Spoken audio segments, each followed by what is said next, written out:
So I'm Karena, got mother to three, life's hectic. So yeah, and I'm a psychologist, and I'm a psychologist for Chrissy, for Motivational Mums, and also a psychologist in a rehab unit.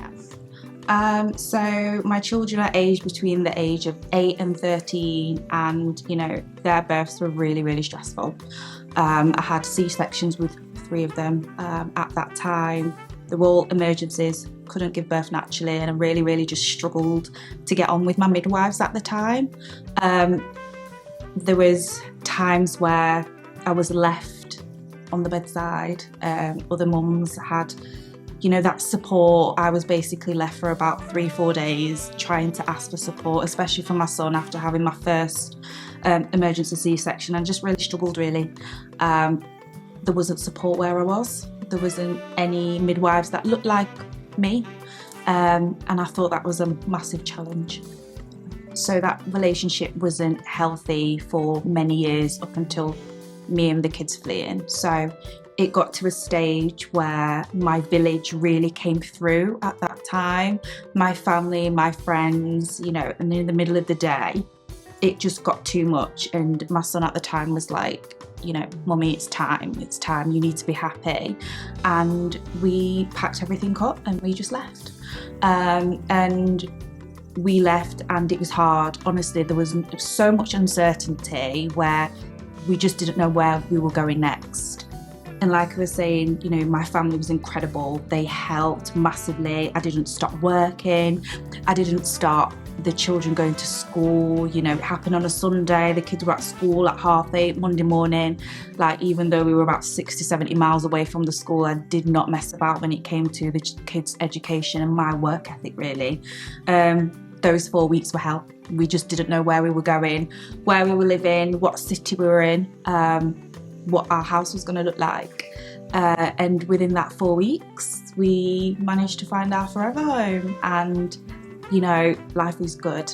The kids are happy. And it just made me feel like my village came through. My friends, work colleagues at the time, everyone really rallied around me and gave me a space to be comfortable and feel safe. And it was so interesting because I haven't felt safe for so many years, and within those 24 hours I've never felt so much love in a place compared to where I was about within those 10 years we were together.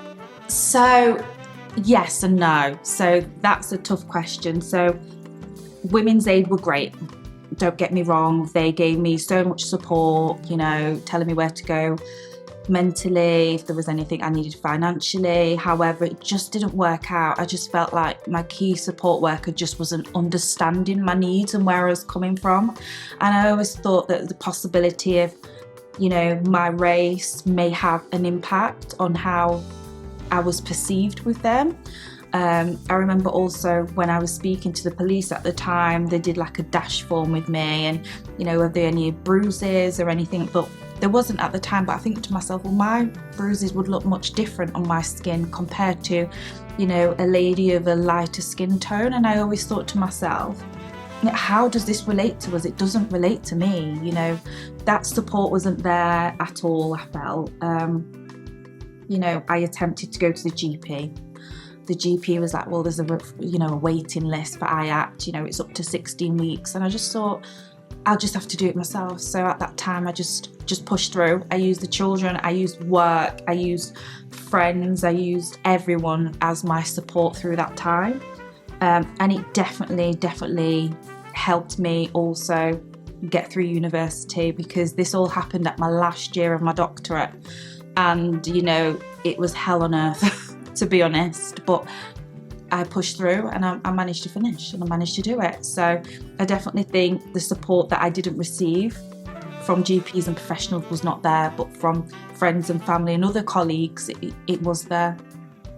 It's a long story, but I'll give you the condensed version. I had a psychology Instagram when I started the doctorate, and it was just something where I just used to put on books and assignments just to keep me really grounded. And then I had a black mum who was also a psychologist who tagged me in a post that Chrissy put up for Motivational Mums, and it was for trainee psychologists. And then after that, we had a conversation a week later, and here I am. I gave my time. I volunteered to give therapy to these mums because I thought, you know what, it's something that I've always wanted to do. I've always wanted to be in the sector of, giving psychologists to mums, really. And then all of a sudden, here we are. Like I said, 5 years later, Chrissy has never, ever doubted me. She's given me so many different opportunities.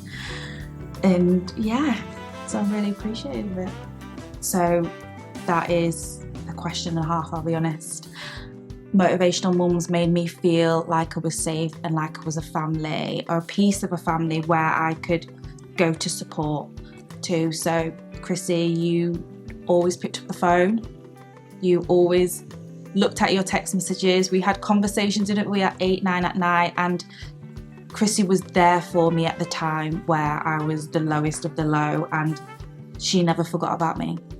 And like I said before, I'm so appreciative that I'm still here and you're still here and we're still talking. But yeah, so I think for me, I didn't receive that support I wanted to at that time. And I remember going with a friend to a GP when she was really struggling. She was having postnatal depression, and they kind of said, she has baby blues. And as a friend, I was like, no, it's more. I kept giving her, the GP, should I say, more information, saying it isn't. I know, my friend, this is not baby blues. This is something more. And they just kind of just left her to her own devices. And then I felt like I started to become her supporting person. I started to become the person that people would call for help. And then that's when I thought, Karena, actually, it's something that you're quite good at. And then did my master's with 3 children, which wasn't easy. And then I thought, I want to go into psychology. I want to understand and I want to help mothers where I know they didn't get help at the time. So I think, asking for help and loneliness. I think, in our community, we are seen as having to be strong, having to be independent, having to be, the person that everybody comes to. And I think we get lost. We get lost in a place where we just want somebody to ask us, are you okay? Or how are you? We don't get that. And I think that is the main characteristic that we as mothers, Black mothers, we're missing. And we don't get that asked enough. We don't get that support. There's nowhere we can turn to unless we look for it ourselves. And that's the struggle. The struggle is the support, is the loneliness, is being alone. How are you has so many different connotations to it. We don't get asked, how are you, enough? Sometimes, I'll be honest, when people ask me, how am I, when I've had a hard day, I sometimes start crying. And I think, because it just brings up such a release of emotion. Someone's caring, someone's asking you. And as mothers, we're running around. We're either talking to our kids or talking to the TV or Peppa Pig or whatever.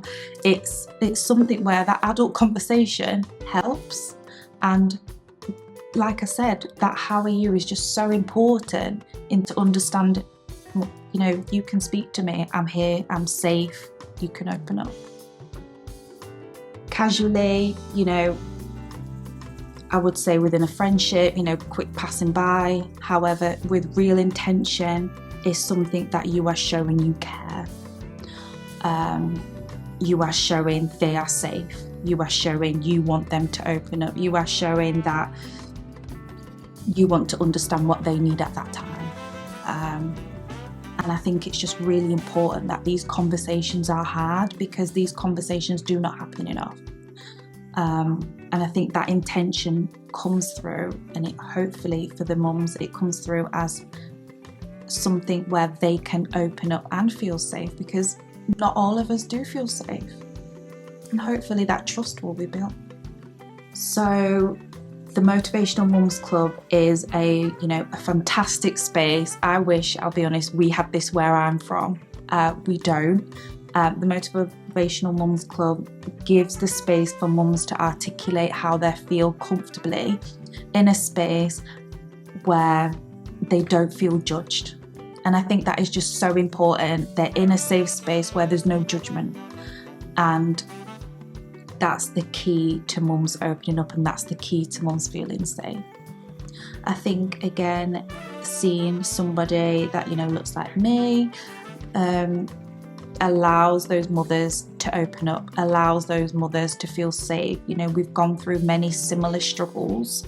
It allows us to open up and think, actually, I'm not going to get judged on this. I'm not going to get judged on what I say, because they also know how I'm feeling. And that's something that I think, when I was talking to Women's Aid, is something that got lost. And I think women that look like me would be able to tap into something and help me along the way, and other mothers at that time. It's okay, I've got you. And I hope that would give her the space and the time to think, finally, and there's a relief of the heaviness and the burden that this mother's been carrying. Keep going, you've got this. And that's something that I didn't think I had at the time. I didn't think my journey would lead me to where I am today. I didn't think where I would be living, or my job role, or working for you, Christy, where that would go to. I think keep pushing, keep going. Use your village, use your safe space, use your people that want to give you support, and life will get better. We've always got to ride that wave. It always gets to the top, we'll always get better. Ask a mum, how are you today?